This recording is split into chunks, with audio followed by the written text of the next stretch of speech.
تو اللہ جو سب سے پہلا ٹائٹل دے گا، جنت کی ساری نعمتیں ہوں گی اور نوکر آ کے سلام کریں گے، سلامن سلاما، اس کا ایک نشہ چڑھے گا۔ پھر فرشتے آ کر کہیں گے سلامن سلاما، اس کا ایک اور نشہ چڑھے گا۔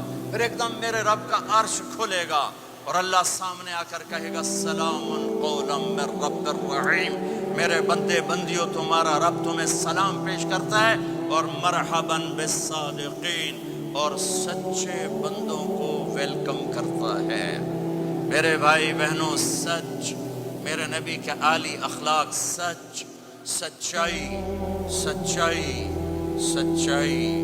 آپ نے یزید کی برائیاں تو سنی ہیں، اس کے بیٹے کی نیکی سنو۔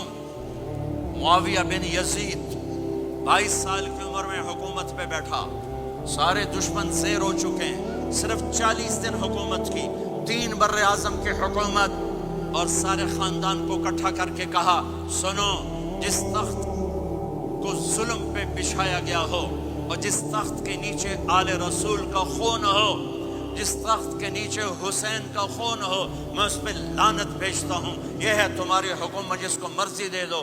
3 بر اعظم کی حکومت سچائی پر چھوڑ دی، 3 بر اعظم کی حکومت سچائی پر چھوڑ دی، 3 بر اعظم کی حکومت کو لات مار دی سچائی پر۔ سچ بولو، سچ بولو، پیسہ بچانے کے لیے جھوٹ نہ بولو، ٹیکس بچانے کے لیے جھوٹ نہ بولو۔